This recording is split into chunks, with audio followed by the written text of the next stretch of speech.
mixed up my paints, but I'm going to get them ready for the painting. And there really isn't any too much rhyme or reason to my painting today. I'm just going to have a little fun. But I did want to tell you something. I had this for a really long time, and I've never used it because it's not the true color I wanted. This is by Black Diamond, and it's called Emerald Green. Now, when I seen it on the internet, you know, of course, it just didn't look quite that dark.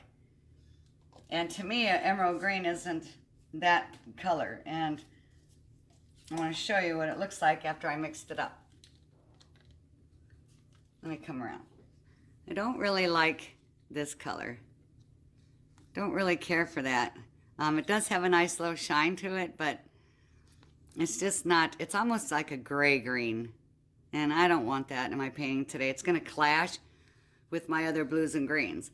So I was just doing a painting with blues and greens and a touch of gold. But you never know when the time calls for it. So I'm not going to get rid of it. I'll just hang on to it and see where I could apply it to. You never know. I also want to tell you guys, like, just like resin, you know, painting certain paints, it's not like a one-size-fits-all kind of thing. It depends on the technique. I was going to do a video on a pouring paint recipe then versus now, because I started pouring paint more often about 2.5 years ago. But I have found that whatever technique you're doing, your paint recipe will change. If you're going to do like a balloon smash or whatever you guys do, that's really pretty painting, by the way. The balloon paintings, or just going to blow with your straw and only blow with your straw, whatever. You want your paints thick or thin depending on what you're doing. Because if you do the balloon smash, you probably do want your paints a little thicker. Or if you're going to do that Dutch pour thingy, you're going to want your paints a little thicker because they have to flow over each other to get the desired design. My paints, me personally, my paints are thinner. I like thinner paints because to me, that's my style. That's what I like to work with, and I use a blow dryer more often than anything. So I like to just do that. That's just my desired technique. And my paints need to be thinner, but you got to be careful because the more water you add, you are really diluting the color. It's all in the technique. So everybody's going to have a different paint pouring style and a different paint pouring recipe. My white was too thick, so I had to adjust that. And I like to do my paints, everybody talks about honey or warm honey or whatever, and sometimes that's a good consistency for me, just depending on what I'm doing.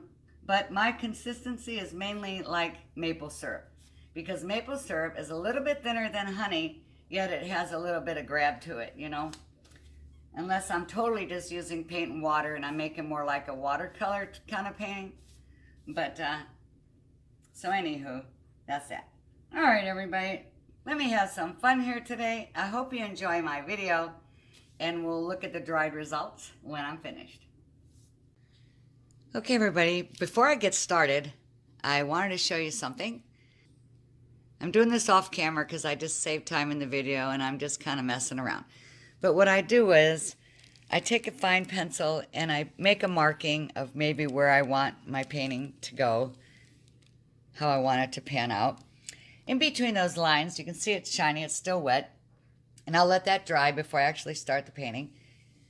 I wanted to add some subtle dimension to the outskirts of the painting itself. And see if I can get up close. See those little swirls there? You can see little swirls. If I can go like this. It's just going to be very subtle and in the background of the painting. See how it just kind of swirls out like that?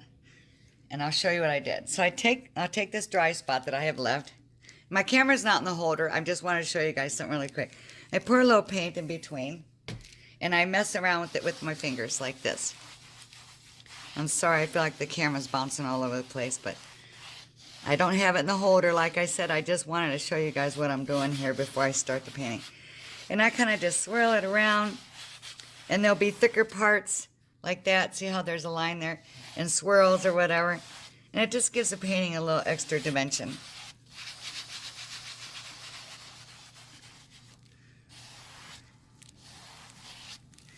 All right, everybody. I'm going to let that dry and we'll start the painting.